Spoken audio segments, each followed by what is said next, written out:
네, 오늘 아침에 우리에게 주시는 하나님의 은혜의 말씀은 로마서 8장 14절에서 17절의 말씀입니다. 로마서 8장 14절에서 17절의 말씀 다 같이 합독하도록 하겠습니다. 무릇 하나님의 영으로 인도함을 받는 사람은 곧 하나님의 아들이라. 너희는 다시 무서워하는 종의 영을 받지 아니하고 양자의 영을 받았으므로 우리가 아바 아버지라고 부르짖느니라. 성령이 친히 우리의 영과 더불어 우리가 하나님의 자녀인 것을 증언하시나니 자녀이면 또한 상속자 곧 하나님의 상속자요 그리스도와 함께한 상속자니 우리가 그와 함께 영광을 받기 위하여 고난도 함께 받아야 할 것이니라. 아멘. 하나님의 말씀입니다. 제가 아직 여독이 좀 풀리지 않았습니다. 그래서 주중에 지난 제가 이스라엘 갔을 때 1부 예배 때 송봉주 목사님께서 설교하셨고 2부 때 신현웅 목사님 설교하셨는데 제가 CD를 들었어요. 우리 부목사님들이 어떻게 설교하나 제가 감시하려고 들은 게 아니라 제가 은혜 받기 위해서 말씀 들었습니다. 제가 신현웅 목사 굉장히 사랑합니다. 저 뒤에 있나요? 있어서 하는 말이 아니라 제가 신현웅 목사 참 사랑하는데 송봉주 목사님도 사랑하게 됐어요.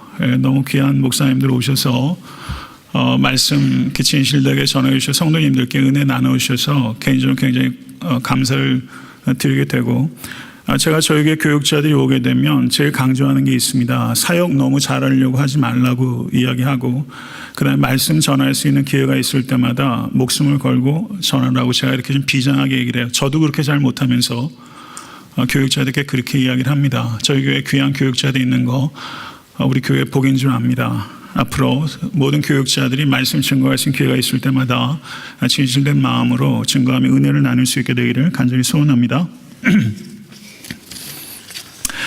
오늘 설교 말씀 들으시기 전에 제가 주중에 우연치 않게 인터넷을 검색하다가 발견한 영상인데 제가 은혜를 참으로 많이 받았습니다. 그 영상 먼저 잠깐 보시고 말씀 증거하도록 하겠습니다.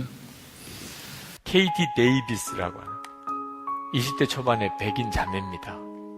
이 자매가 세상 사람들 부러워하는 거 다 가진 그런 자매입니다. 미국 테네시주 아주 부유한 가정에서 자랐습니다.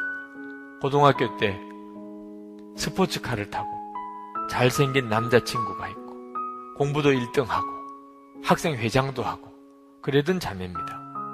그거 다 버리고 우간다에 가서 주님을 따라가는 삶을 쓴 책입니다. 이 KT 데이비스가 고3 때 여름방학 끝날 때쯤 우간다에 있는 어느 고아원에 봉사자가 모자란다는 이야기를 듣습니다. 3주간 동안 그 아이들과 같이 지내고 그리고는 돌아왔는데 고3 내내 그 아이들만 얼굴이 어른거리는 거예요. 그 아이들이 잘 지낼까? 그리고는 졸업하고 대학을 합격하고 그리고 부모님에게 1년 뒤에 대학 들어가면 안 되나요? 1년 동안만이라도 그 우간다에 가서 그 고아원 아이들을 좀 섬기고 단기 선교를 갔다가 그 다음에 제가 대학을 가면 안 될까요? 부모님은 처음에 반대했지만 하도 간곡하게 부탁을 하니까 허락을 해줍니다. 그리고는 우간다 그 고아원을 다시 간 거예요. 거기서 1년 동안 그 아이들을 돌보고 섬기는데 어느 날 잠깐 동안 돌보라고 맡겨준 5살 된 스코비아라고 하는 아이가 무언가 말을 하려고 하는 거예요. 어렵사리 꺼낸 한마디입니다. 엄마라고 불러도 돼요. 그 말에 이 여자의 삶이 완전히 바뀌고 맙니다. 엄마라고 불러도 돼요. 그래서 그 아이를 진짜 친엄마로 입양을 합니다. 그냥 엄마라고 부르는 정도가 아니고 내가 너 엄마다. 그렇게 하나의 입양을 한 것이 14명. 14명의 친엄마가 됐어요. 그냥 후원자가 아니고. 그러니 어떻게 돌아옵니까? 1년만 하고 오겠다고 했지만 대학 다 포기하고 거기서 그 아이들의 엄마가 되어서 쓴 거예요. 그렇게 살면서 쓰고 있는 거예요. 그리고 도와주는 아이가 400명 아이가 됩니다. 그 마을의 아이들이. 진짜 엄마가 돼요. 결혼도 안 했는데 아이가 14명이 된 거죠. 때때로는 고국에 있는 가족이 보고 싶고 남자친구가 보고 싶고 너무너무 외로워서 울기도 하고 어느 날은 방에 생쥐가 들어왔는데 무서워서 침대에서 내려오지도 못하고 아이들 상처난 것을 치료해 주다 보니 벌레가 그 아이 몸속에다가 알집을 심어놓은 걸 알고 그걸 파내기도 하고 기저귀 갈아주다 보니 지렁이 같은 기생충이 나오는 걸 보고 이런 형편에서 그 아이들을 돌봐야 되는 겁니다. 그러나 예수님의 눈에 눈물을 보고 난 다음 그 우간다 아이들을 향한 우리 주님의 눈에 눈물을 보고 난 다음에 이 여자를 맞을 수가 없어요. 누구도. 이 케이티는 엄마로 통합니다. 우리 집의 천사들은 나를 엄마라 부른다. 기아와 질병 등으로 엄마를 잃은 400명의 마을 아이들도 나를 엄마라고 부른다. 하도 많은 아이가 엄마라고 불러대니까 이젠 집 근처에 사는 마을 어르신들까지 나를 엄마라고 부른다. 많은 아이의 엄마. 사람들은 그렇게 말한다. 나이 지긋한 어르신도 가게 점원도 주차요원도 나를 엄마라고 부른다. 선생님도 마을 병원 의사들도 나를 엄마라고 부른다. 차를 타고 지독히 울퉁불퉁한 흙길을 달릴 때도 엄마란 외침이 들려온다. 우리 아이 딸들은 학교에 갔다가 우르르 들어오면서 엄마라고 노래를 부르고 아침마다 내 귀에 대고 엄마라고 속삭인다. 좋은 일이 생겨도 엄마라고 외치고 슬픈 일이 생겨도 훌쩍거리며 엄마를 찾는다. 그리고 그 소리를 들을 때마다 기쁨으로 내 심장이 마구 뛴다. 우리가 하나님의 이름을 부를 때 하늘 아버지의 심정도 그러하시리라.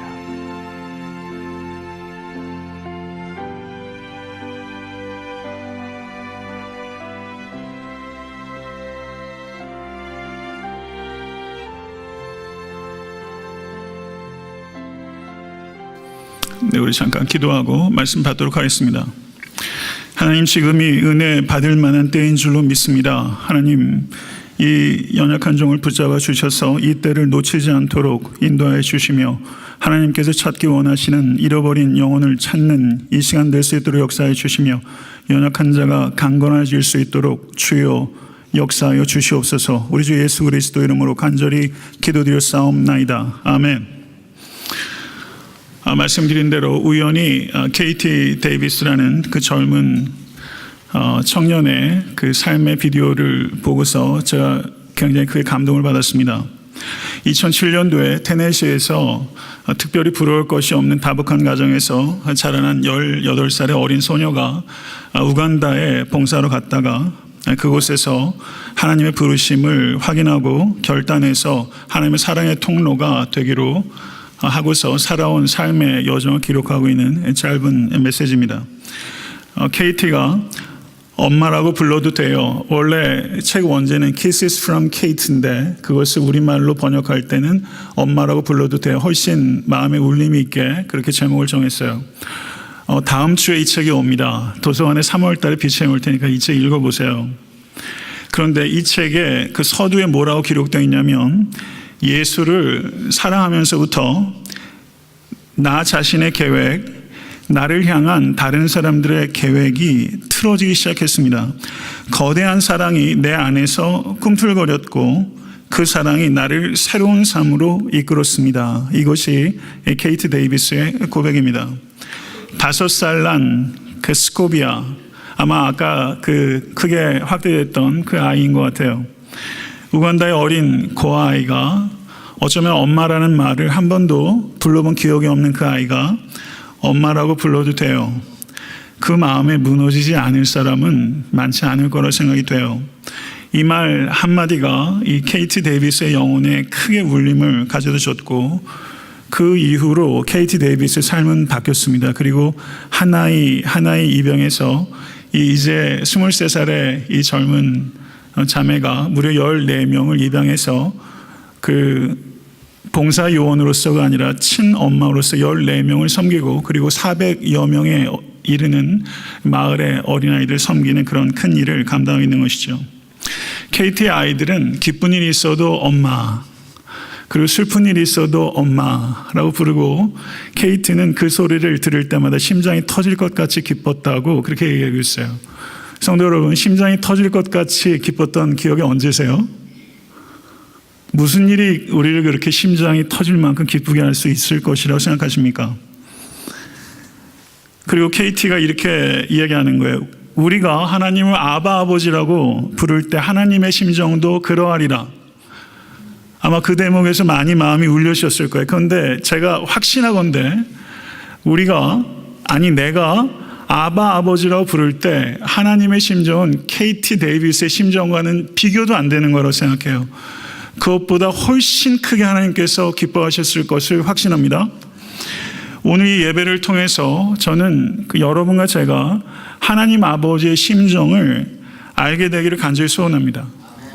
그리고 그 하나님 아버지의 심정을 우리가 알게 되면 우리의 삶은 필연적으로 아름다워지고 의미 있고 비로소 가치를 찾기 시작할 것을 믿습니다. 이 소원을 가지고 제 자신을 향하여 그리고 여러분을 향하여 설교하겠습니다. 설교는 1차적으로 제 자신을 향한 것이 되어야 된다 믿기에 저는 이 설교를 제가 먼저 듣고자 합니다. 모쪼록 들을 게 있는 자는 들으라. 주님께서 말씀하셨습니다. 정결한 말씀의 통로가 되기를 기도하는 마음으로 증거할 때 여러분과 저의 심령 가운데 생명의 불꽃이 붙여지는 그런 귀한 은혜의 시간 될 수 있게 간절히 소원합니다. 로마서 8장은 성경 전체에서 가장 빛나는 보석이다 라고 말하는 사람들이 적지 않습니다. 저는 한 개의 보석이 있는 게 아니라 수많은 보석이 있다고 여겨지기 때문에 저는 성경에서 가장 빛나는 보석산이라고 말하고 싶습니다. 심지어 영국의 스펄전 목사님은 성경의 다른 것을 설교하는 것이 허락되지 않고 오직 로마서 8장만을 설교해야 한다고 해도 나는 기꺼이 만족할 것입니다. 이렇게 스펄전 목사님이 말씀하셨어요.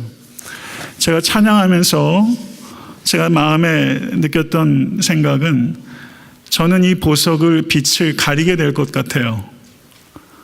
제가 아무리 연구를 하고 깊이 묵상해도 전 이 보석의 그 원래적인 빛을 온전히 드러낼 수 있는 소양이 있는 사람이 아닙니다.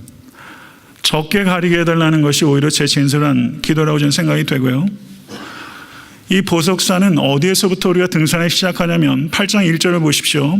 그러므로 이제 그리스도 예수 안에 있는 자에게는 결코 정죄함이 없나니. 아멘. 믿으십니까?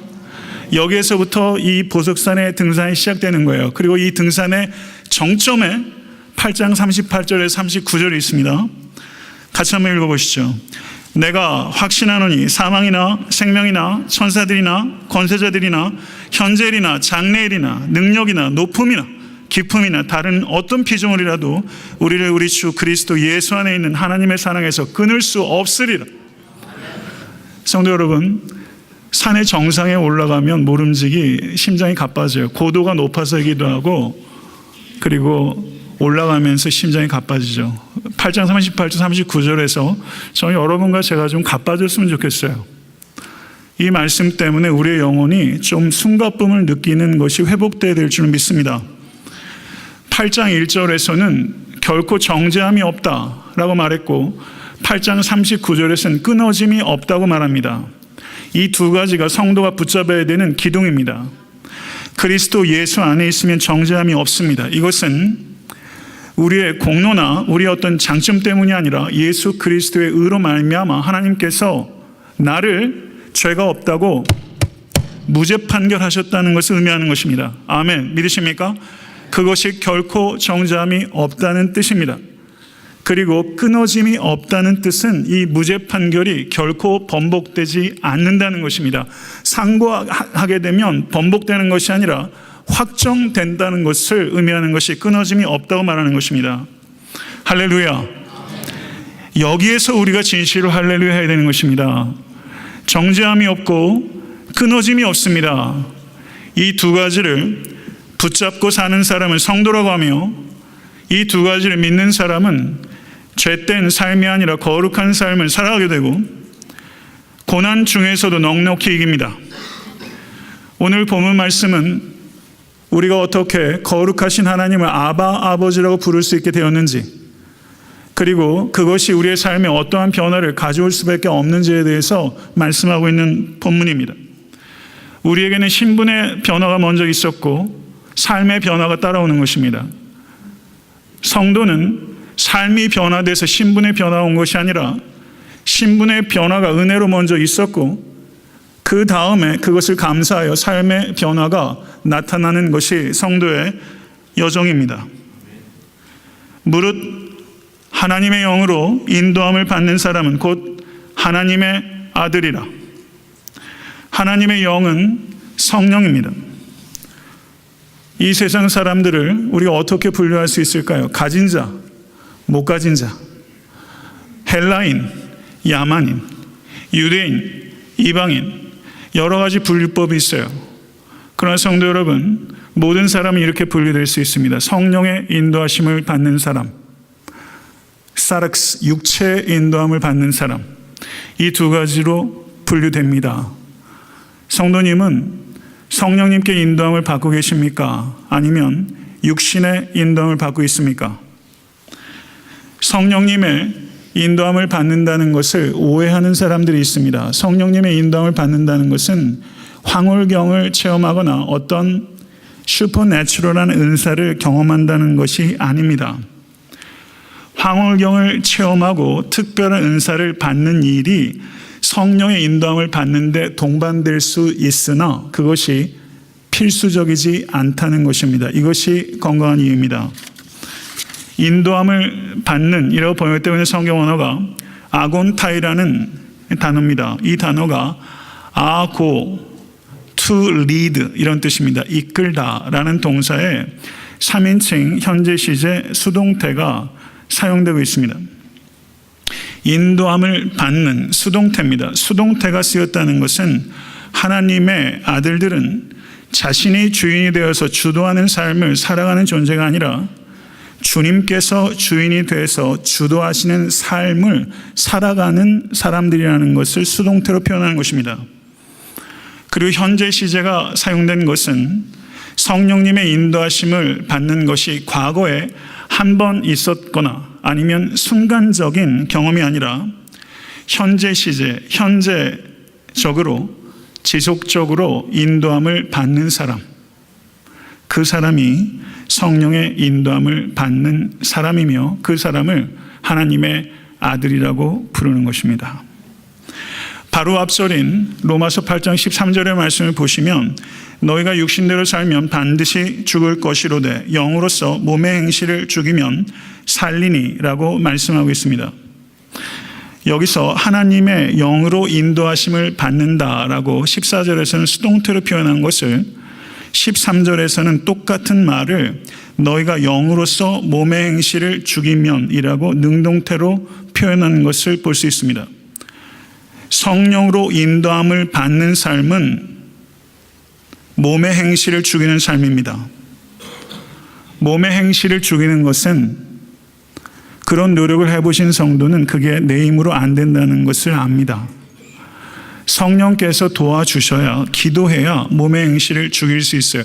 의지 가지고 안 되는 거예요.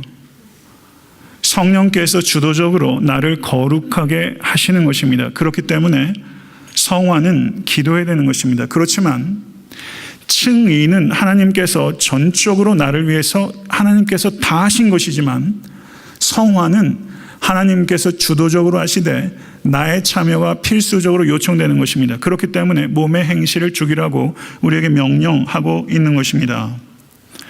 그렇다면 결론적으로 성령님의 인도하심을 받는다는 것은 어떤 의미인가? 그것은 성도와 성령님이 동행함으로 인해서 인격적인 변화와 윤리적인 삶의 열매가 필수적으로 나타나는 것입니다. 믿으시면 아멘 하세요. 그게 성령으로 인도함을 받는다는 뚜렷한 증거입니다. 인격의 변화와 윤리적인 삶의 열매입니다.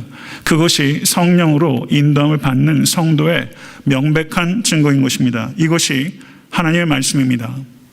15절의 말씀을 보시면 너희가 다시 무서워하는 종의 영을 받지 아니하고 양자의 영을 받았으므로 우리가 아빠 아버지라고 부르짖느니라 라고 말씀하고 있습니다. 여기에서 성령을 양자의 영이라고 표현을 달리하고 있습니다. 하나님의 영의 인도하심을 현재적으로 받기 위해서 성도에게는 어떤 일이 과거에 있었는가? 그것은 하나님의 영을 받은 것입니다. 하나님의 영을 받았기 때문에 하나님의 영의 인도하심을 받게 되는 것입니다. 그것이 시간적인 순서입니다. 양자라고 번역되고 있는 이 그리스어는 휘오세시아라는 단어인데, 이 단어가 바울 서신 밖에서는 한 차례도 발견되지 않는 매우 독특한 바울의 용어입니다. 양자가 된다는 것이 어떤 것을 의미하는가 하는 것을 우리가 분명하게 이해하기 위해서는 바울께서 사셨던 로마 시대에 입양하는 과정이 어떠한 것인지에 대한 역사적인 이해가 반드시 필수적으로 요청되는 것입니다. 성도 여러분, 로마 시대에는 절대 부권이 있었습니다. 절대 부권. 요즘은 아빠가 집에서 요즘 아버지가 없는 시대라고 이야기를 많이 하시잖아요. 부권을 찾아보기가 참 어려워요. 그런데 로마 시대에는 절대 부권이 있었습니다. 그것이 파트리아 포테스타스, 라틴어로 절대 부권이라고 합니다. 절대 부권은 뭐냐면 아버지가 자식을 죽일 수도 있고 살릴 수도 있었어요. 생사여탈권이 있었어요. 그리고 노예로 자식을 팔아버릴 수도 있고 자식을 쇠사슬에 묶어서 일을 시킬 수도 있었습니다. 자식이 태어나서 필요 없다고 생각하거나 거추장스러우면 자식을 버릴 수도 있었습니다. 그것이 법적으로 용인이 된 것입니다. 그러면 양자를 삼는다는 것은 어떤 의미인가? 친부에게 있었던 이 파트리아 포테스타스, 절대 부권이 양부에게 이양되는 것을 입양한다, 양자 삼는다, 그렇게 표현하는 것입니다. 입양의 절차는 두 단계로 이루어집니다. 만시파티오라는 단계가 있고 빈디카티오라는 단어가 있습니다. 두 차례에 걸쳐서 친부가 자기 자식을 팔고 되사고 팔고 되삽니다. 그리고 세 번째 팔고 되사지 않습니다. 그러면 그때 양부가 이 세 번째 친부가 팔고 되사지 않은 이 사람을 데리고 집정관에게 가서 법적으로 입양 절차가 마무리됐다는 것을 승인을 받게 되는 것입니다. 이것이 로마 법제 안에서 입양하는 과정입니다. 양자로 입양된 양자는 이전에 올드 패밀리, 가족 관계에서 가지고 있었던 모든 권리들을 자동적으로 상실하게 되고 새로운 양부 밑에서 갖게 된 모든 권리를 새롭게 획득하게 됩니다.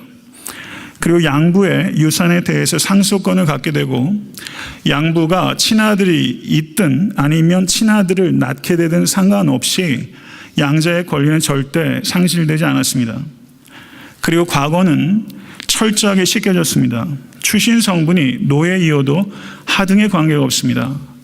그리고 이전에 많은 빚을 졌다 할지라도 양자로 입양이 되면 이전의 빚에 대해서도 깨끗하게 씻어졌던 것입니다.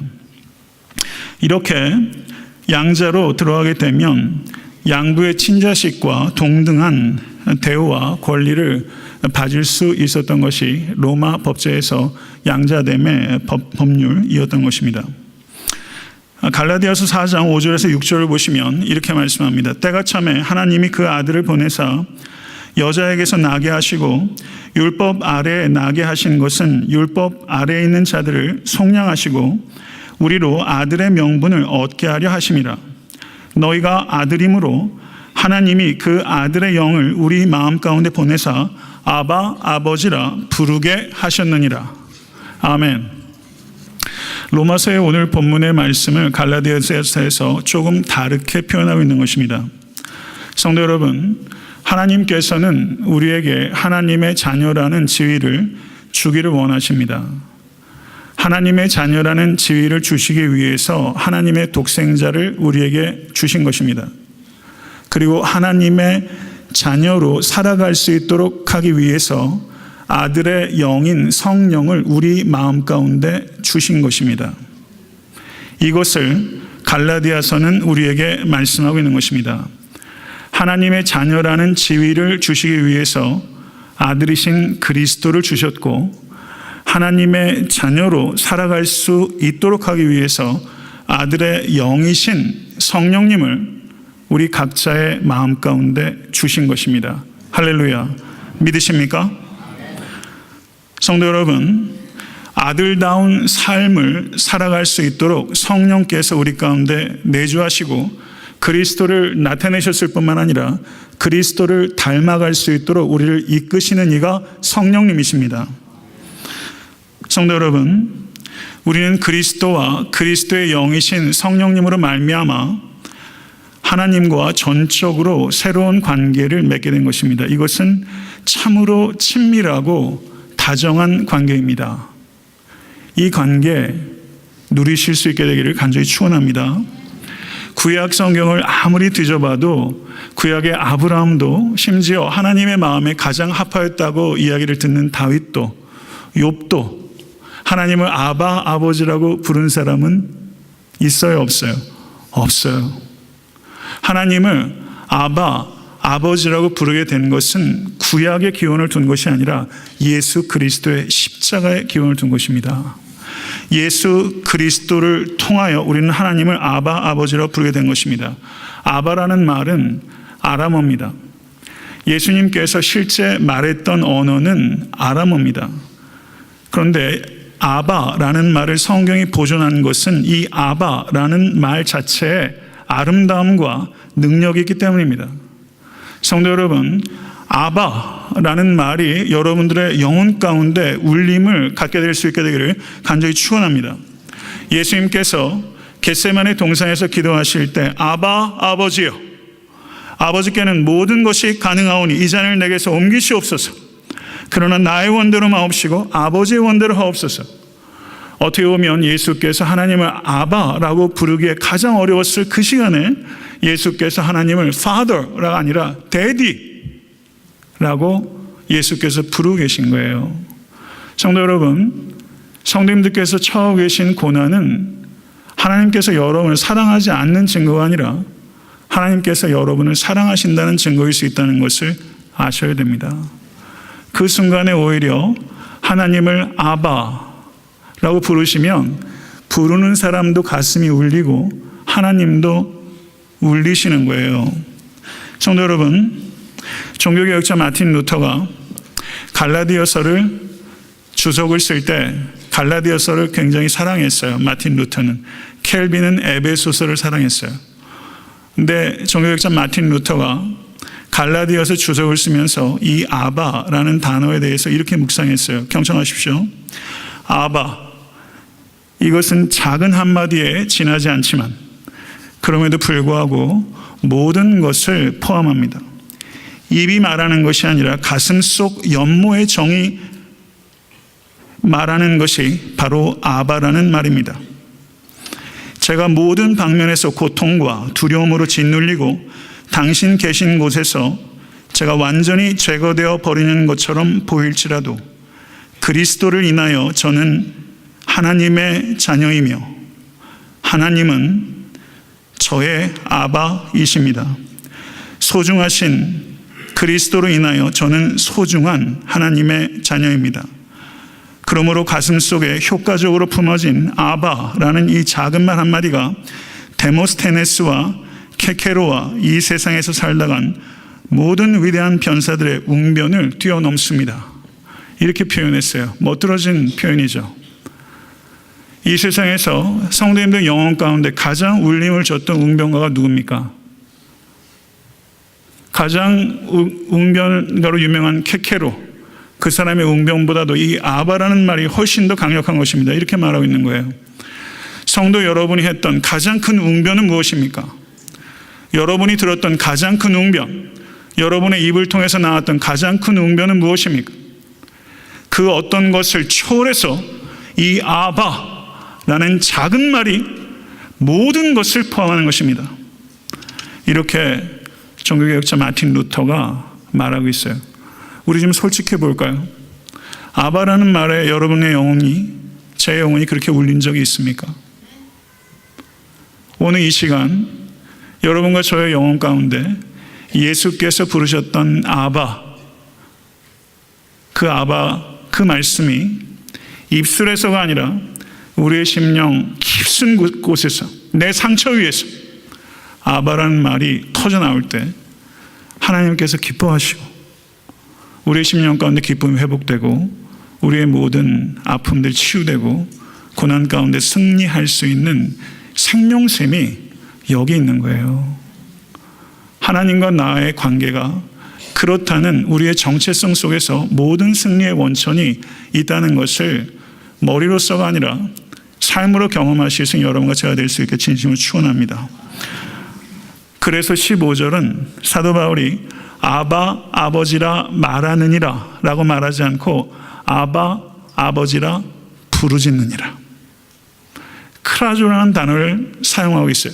레고라는 말로 말하느니라 라고 말하지 않고 크라조, 아바 아버지라 부르짖는 것입니다. 성도 여러분, 아바 부르짖는다는 것은 무엇입니까? 거기에 우리의 온 마음이 거기 들어가 있다는 거예요. 우리는요, 아바, 하나님께서 나의 아빠가 됐다는 것에 대해서 감동을 갖고 있지 못합니다. 우린 이것을 입술로 읊조리고 있습니다. 그것에 대해서 회개하실 수 간절히 바라고 뜨겁고 기쁘게 하나님을 아바. 사실 기도가 무슨 말이 그렇게 필요해요? 아바. 하나님께서 아버지시며 나는 하나님의 자녀죠. 그러면 그 뒤에 있는 기도의 제목들은 사실은 다 사족이에요. 사실은 다 부록이에요.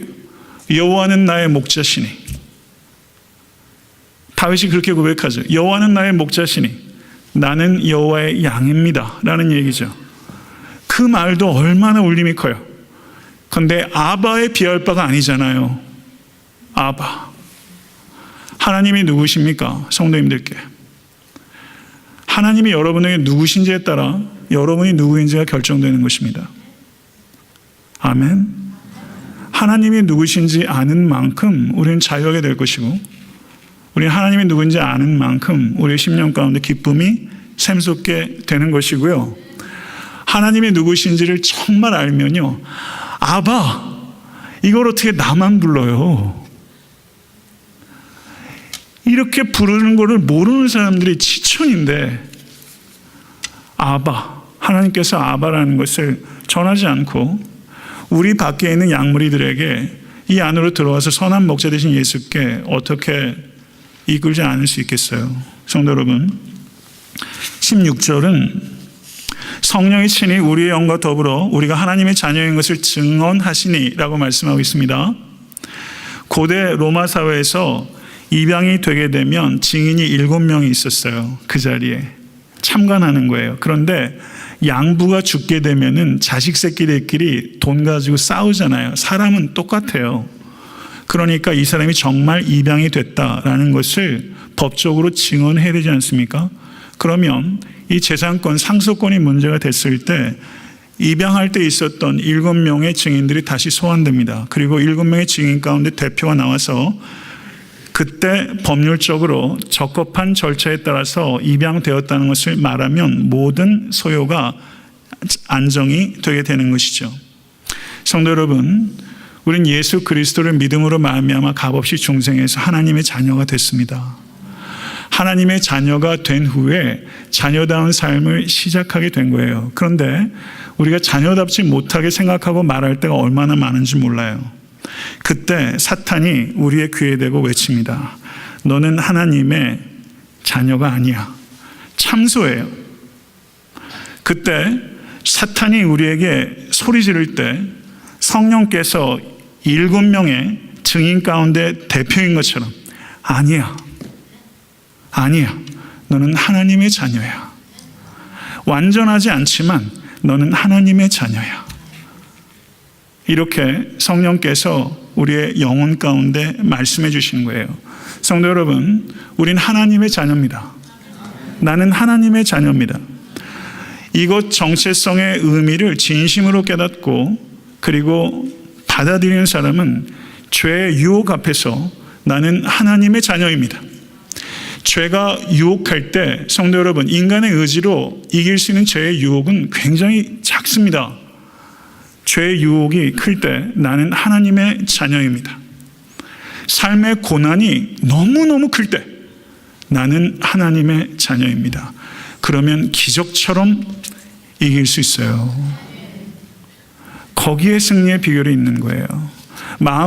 혀를 깨물고 어금니를 사려 물어서 이기는 게 아니라, 내 도덕성으로 이기는 것이 아니라 나는 하나님의 자녀입니다. 사탄아, 나는 하나님의 자녀다. 선포하실 수 있는 여러분과 제가 될 수 간절히 바로 그것을 누리실 수 있게 되기를 간절히 축원합니다. 성도 여러분, 모든 변화의 시작은 나는 하나님의 자녀입니다 라는 정체성에서부터 시작되는 것을 진심으로 믿으십시오. 17절과 18절의 말씀을 보시면 자녀임은 또한 상속자, 곧 하나님의 상속자요 그리스도와 함께한 상속자니 우리가 그와 함께 영광을 받기 위하여 고난도 함께 받아야 할 것이니라. 생각하건대 현재의 고난은 장차 우리에게 나타날 영광과 좋게 비교할 수 없도다. 이 노래해야 돼요? 울어야 되는 거예요? 이 말씀들이. 성도 여러분, 기가 막힌 말씀. 이 말씀을 보게 되면 웃게도 되고 울게도 되는 말씀이 아닌가 싶어요. 제 개인적으로는. 자녀이면 또한 상속자, 하나님의 상속자예요. 할렐루야. 아멘. 믿으세요? 하나님의 자녀이면 한 사람도 예외 없이 하나님의 상속자라는 뜻입니다. 하나님의 상속자라는 신분과 권리는 그리스도와 함께한 상속자입니다. 내가 어떤 공로가 있어서 하나님의 상속자가 된 것이 아니라 예수 그리스도의 은혜로 말미암아 하나님의 상속자라는 신분과 권리가 우리에게 주어진 것을 믿으실 수 있게 간절히 축원합니다. 성도 여러분, 하나님께서는 온 천하 만물의 창조자이시며 섭리자이시며 완성자이십니다. 하나님은 알파요 오메가이십니다. 역사와 우주의 끝에 하나님께서 서 계실 것입니다. 성도 여러분, 우린 예수 그리스도를 믿음으로 말미암아 미래에 하나님께서 약속하신 모든 축복을 하나도 예외 없이 받아 누리게 될 상속자입니다. 아멘. 믿으십니까? 그것이 여러분과 저의 공통된 미래예요. 한 사람도 예외 없이 우리에게 주어진 미래입니다. 그러나 이 미래를 믿고 살아가는 성도의 이 실제는 고난이 있다는 것입니다. 그리스도인은 누구입니까? 그리스도인은 그리스도 안에 있는 사람입니다. 그리스도 안에 있는 사람만이 그리스도인입니다. 그리스도 안에 있으면 그리스도 안에 있는 영광을 받아 누리게 될 것입니다. 그것이 우리의 상속입니다. 그러나 예수 그리스도께서 이 땅에 계실 때 그리스도께서 당하셨던 고난, 그 고난은 우리가 그리스도 안에 있음으로 말미암아 당하게 될 것이라고 주님께서 우리에게 말씀하셨어요. 세상이 너희를 미워할 것이다. 주님께서 말씀하셨고 사도들도 일관되게 그 말씀을 하셨습니다. 성도 여러분, 죄로 인하여 당하는 고난이 계시다면 회개하십시오. 애매히 당하는 고난도 있습니다. 그리스도로 인해서 당하는 고난은 사모하십시오. 만약 그리스도의 제자임을 자처하면서 이 세상에서 그리스도의 말씀대로 순종하며 살면서 고난이 전혀 없다. 이것은 불가사의한 것입니다. 주와 복음을 인하여 그리스도의 남은 고난을 채워가는 삶은 복된 삶이고 영광된 삶입니다. 거기에는 누누이 말씀드리지만 말할 수 없는 기쁨이 있습니다. 이 KT 데이비스는 그리스도 안에 있는 고난을 채우기 위해서 이 세상에 관영한 악과 가난의 실제에 저가 헌신하기 위해서 그곳에 간 거예요. 성도 여러분, 우리는 하나님의 자녀요 하나님의 상속자입니다. 이것이 우리의 정체성이고 이것이 우리의 미래입니다. 이것을 진심으로 믿는 성도는 고난에 대해서 다르게 이해할 수 있고 고난을 넉넉하게 이깁니다. 바른 지식이 필요한 것은 바로 그와 같은 이유 때문입니다. 고난을 당하면 흔들리는 성도가 아니라 고난을 당하면 정결해지고 자신의 믿음이 참됨을 증명하시는 모든 권속 되실 수 있게 되기를 간절히 축원합니다. 성도 여러분, 우리가 고난 가운데 있게 되면 고난은 그리스도인들의 삶의 정상적인 한 부분입니다. 우리가 고난 가운데 있을 때 우리의 삶의 태도를 어떻게 결정하는가 하는 것을 하나님께서 주목하십니다. 세상 많은 사람들이 난 크리스천들에게 복음을 증거하면 듣지 않습니다. 그런데 그리스도인이라고 평소에 이야기하던 사람이 고난 가운데 있을 때 어떠한 삶의 태도를 지키는가 하는 것을 세상 사람들도 주목합니다. 만약에 고난 가운데 있을 때 삶의 형편이 어떠하든지 오직 하나님만 신뢰한다면 그것보다 강력한 복음의 도구는 없습니다. 성도 여러분, 우리가 고난 가운데 있을 때도 하나님은 높임 받으시기 합당하신 하나님이십니다. 그때 하나님은 가장 크게 높여질 것이고 하나님께 가장 큰 기쁨을 올리게 되는 것이며, 고난 가운데서도 오직 하나님만을 신뢰하는 것은 세상에 있는 믿지 않는 자들을 예수께로 인도하는 자석입니다. 성도의 삶이 그렇게 쓰임 받으실 수 있게 되기를 간절히 축원합니다. 말씀을 맺겠습니다. KT 데이비스가 이런 간증을 했어요. 사람들은 나를 엄청난 사람으로 생각합니다. 정말 자매님은 용기가 대단해요. 그때마다 저는 그렇지 않아요 라고 대답합니다. 저는 미국 테네시의 출신의 평범한 사람일 뿐입니다. 나는 틈만 나면 실수를 저지르는 부족한 사람입니다. 제 안에는 아무리 살펴봐도 특별한 점이라고는 정말 없습니다. 딱 하나 있군요. 하나님께 순종한다는 점이 특별하다면 특별한 것입니다. 나는 비범하신 하나님을 섬기는 평범한 사람입니다. 나는 비범하신 하나님을 섬기는 평범한 사람입니다. 생각 같아선 우간다에 있는 모든 사람들을 도와주고 싶습니다. 이 지긋지긋한 가난을 내 손으로 완전히 뿌리 뽑아주고 싶습니다. 그러나 이 지역에서 거둔 성과는 고작해야 몇 사람을 도와준 것뿐입니다. 거대한 암덩어리의 표면을 겨우 긁어주었을 뿐입니다. 하지만 하나님께서는 그래도 괜찮다고 제 등을 토닥여 주십니다. 내가 만약 여기에서 복음을 계속 전하고 실천한다면 외적인 환경이 전혀 변하지 않아도 저는 괜찮습니다. 여기에 몇 사람이 예수님과 함께 천국에서 영원히 살 수만 있다면 제가 잠시 겪는 가난쯤은 아무것도 아닙니다. 이게 이 KT 데이비스의 간증이에요. 나는 비범하신 하나님을 섬기는 평범한 사람입니다. 거대한 암덩어리에 표면을 겨우 긁었을 뿐입니다. 사실이에요. 성도 여러분, 성공이라는 이데올로기 속에서 우리가 얼마나 숨가쁘게 살아가는지 몰라요. 우리 자녀들도 그 이데올로기 속에 집어넣고 살아요. KT 데이비스도 그 이데올로기로 살았어요. 그러다가 18살에 거기에서 이탈했어요. 하나님의 인도하심으로. 그리고 하나님의 그 인도하심에 순종해서 평범한 소녀가 비범하게 쓰임받았어요.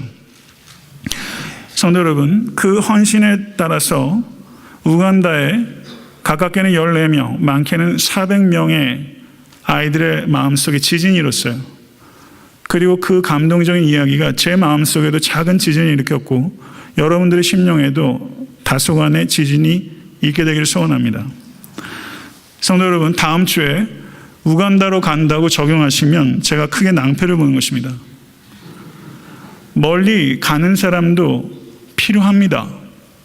그러나 내가 속한 삶의 자리를 하나님의 나라의 가치가 투영되도록 살아가는 것은 우간다로 가는 것만큼 혹은 그 이상으로 복잡하고 어려울 수도 있다는 것을 받아들이십시오. 각자에게 주신 퍼즐이 달라요. 중요한 것은 내가 끼워 넣어야 될 퍼즐이 무엇인가를 생각하며 살고 있느냐, 아니면 그렇지 않은가 하는 것에 대한 질문입니다. 성도 여러분, 오늘 이 예배를 통해서 나를 향하신 하나님의 부르심이 있다는 것을 기억하시고 그 퍼즐이 무엇인지를 아직 발견하지 못하셨다면 그것을 발견하실 수 있는 은혜가 여러분과 저에게 있을 수 있게 간절히 바랍니다. 그 퍼즐을 맞춰 넣어도 암덩어리 표면 긁는 것 정도밖에 안 될 정도로 우리는 무기력하고 세상의 악은 거대합니다. 그런데 퍼즐 하나하나를 맞추다 보면 말이죠, 저는 퍼즐 되게 못하고 싫어하고 솔직히 말하면 신경질 냅니다. 그림이 있어도 저는 제가 평생에 퍼즐을 완성해 본 적이 없어요. 그런데 제 딸아이는 그림도 없이도 퍼즐을 다 맞춰요. 퍼즐이라는 게 하나, 두 개 맞출 때는 그림이 안 보여요. 내가 나에게 주어진 퍼즐에 들어갔을 때 우리는 큰 픽처를 우리가 보지 못할 수도 있어요. 그러나 우리 각자에게 주어진 퍼즐을 우리가 맞춘다면, 우리 애틀랜타 섬기는 교회도 500여 개의 퍼즐이 있잖아요. 각자가 자기의 퍼즐에 따라서 순종하며 맞추게 되면 어느 한순간에 하나님께서는 그 작은 퍼즐 하나하나를 통해서 크고 위대하고 아름답고 장엄한 그림을 만드실 수 있다는 것을 저는 믿습니다. 이 믿음 가지실 수 있게 간절히 축원합니다. 성도 여러분, 저의 간절한 소원과 기도는 이것입니다. 나를 통하여 조금이라도 세상에 변화가 있기를, 나를 통하여 이웃에게 조금이라도 유익이 있기를, 나를 통하여 한순간이라도 하나님께 기쁨이 있기를.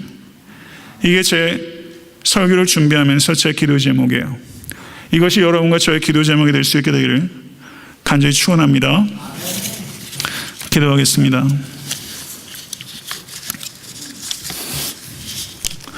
오늘 기도하실 때 우리가 진실해졌으면 좋겠습니다. 기도하면서 오히려 더 위선적이 될 때가 많은 우리는 참으로 구제불능의 죄인입니다. 오늘 기도하실 때 아바, 아바, 우리가 겟세마네에서 부르셨던 주님의 그 아바, 그 아바를 과연 우리가 알까요? 그 아바, 그 아바, 그 아바, 하나님 아버지, 나의 아바, 그분의 전적인 은혜로 우리에게 소망이 생겼습니다. 오늘 이 아침에 기도할 때 아바, 나의 아바, 아바라는 그 부르짖음 속에 성도님들의 모든 염원과 눈물과 간구와 씨름들과 한계와 여러분의 모든 갈망들을 다 담아서 울 일이 얼마나 많으세요? 앞이 보이세요? 아바, 내 머릿속으로 아무리 애를 쓰고 몸부림을 쳐도 참 허무하고 우리 한계 앞에서 망연자실할 때가 너무 많습니다. 길이 보이십니까? 아바, 이 말의 여운과 그 생명력이 우리의 심령 가운데 회복돼야 삽니다. 오늘 정말 하나님께 뭐 복잡하게 기도하지 마시고 아바, 아버지, 하나님께서 아버지 되심을 알 수 있게 달라고, 나를 도와달라고, 나를 살려달라고, 우리 교회를 살려달라고, 이 땅을 살려달라고, 하나님의 아버지 되심이 선포되게 해달라고 우리 그렇게 기도했으면 좋겠습니다. 다 같이 기도하겠습니다. 아바 아버지, 거룩하신 하나님 아버지, 하나님께서 나의 아버지이십니다. 나의 아바, 나의 아바, 우리의 아바이십니다. 예수 그리스도의 보혈로 말미암아 거룩하신 지존하신 하나님, 영원하신 하나님, 변함없으신 하나님, 시건치 아니하신 하나님, 한결같으신 하나님, 광대하신 하나님, 그 존엄하신 하나님, 지극히 신묘하신 주님을 나의 아바, 나의 아버지로 부를 수 있게 되었습니다. 하나님, 아무런 울림도 없이, 아무런 회개도 없이 주여 우리가 하나님을 부를 때가 얼마나 많이 있었는지요. 아버지 하나님, 오늘 이 아침에 이 자리에 한 사람이라도 하나님을 아버지라고 부르면서 회복되는 역사가 있을 수 있도록 주여 인도하여 주시며, 하나님 우리의 완고한 심령이 깨어질 수 있도록 주여 역사해 주시옵소서. 이 종은 아무것도 할 수 없습니다. 무기력합니다. 오직 성령만이 하실 수 있습니다. 우리의 완고한 심령이 깨어지고 우리의 영안이 열리고 우리의 더러운 자아가 부인될 때 우리는 하나님을 진심으로 알게 될 것이며 하나님을 더욱더 사랑하게 될 것이고, 우리의 삶의 여한 형편에서든지 하나님만이 높여지고 하나님과 동행하게 될 것입니다. 아버지 하나님, 죄의 유혹 가운데 있는 성도들이 있다면 이길 수 있도록 도와주시며, 삶의 정말 곡절 많은 근원 속에서, 끝도 없는 터널 속에서 방황하고 있는 지체들이 있다면 아버지 하나님, 나의 아바 하나님을 부르짖으며 오늘 이 시간 그 마음속에 신기한 위로와 평강을 경험할 수 있도록 아버지 하나님 역사해 주시옵소서. 하나님 아버지, 부족하고 무지한 종이 하나님의 생명의 말씀이라는 보석을 가렸습니다. 아버지 하나님, 이 종은 어눌하고 교만하여 하나님의 복음을 다소간에 가렸다 할지라도 성령께서 우리 성도들의 마음을 불쌍히 여겨 주셔서 하나님께서 아버지 되심을 나타내시고 아무 소망도 없는 삶의 자리와 이 세상 속에서 빛 대신 예수 그리스도를 경험하고 받아들이는 생명의 역사가 지금 이곳에서 일어나지 않으면 하나님 무슨 소망이 우리에게 있겠습니까? 아버지 하나님, 하나님을 아버지로 부를 수 있도록 아직까지 주님을 만나지 못한 심령이 있다면 주님 그 빗장을 열어주시기를 소원하며, 죄의 유혹 가운데서 번번이 무너지고 사탄의 참소로 고통당하는 성도가 있다면 죄의 지배를 벗어나 은혜의 종이 될 수 있도록 주여 역사하여 주시고, 아무런 소명도 발견하지 못하고 성공의 이데올로기를 짜라 남들 사는 대로, 남들 먹는 대로, 남들 뛰는 대로 뛰어가는 성도들이 있다면 정형 없이 달려가기를 멈추고 표대를 향하여 나의 삶의 퍼즐을 채우기 위하여 그림을 그리시는 이는 하나님이심을 믿고 나의 은사대로 한 달란트라도 귀히 여기며 성령을 의지하며 삶을 결단하기로 이 아침에 우리를 주님께 드리기를 원합니다. 아버지 하나님, 세상이 너무나 악하고 어두워서 어지럽습니다. 더 안타까운 것은 이제 우리가 너무나 무감각하고 무관심하여 아무런 느낌도 갖지 못하고 애통하지 못하는 우리의 마음이 더 무섭습니다. 아버지 안에 완고한 마음을 깨뜨리실 이는 오직 성령님이십니다. 성령의 인도함을 받기를 원하는 주의 백성들이 여기 있습니다. 주여 인도하여 주셔서 성품이 변하고 삶의 열매들이 나타나서 소망이 여기 있다고 얘기할 수 있는 교회가 될 수 있도록 아버지 하나님 역사해 주시옵소서. 우리 주 예수 그리스도 이름으로 간절히 기도드려 싸움나이다. 아멘. 우리 다 같이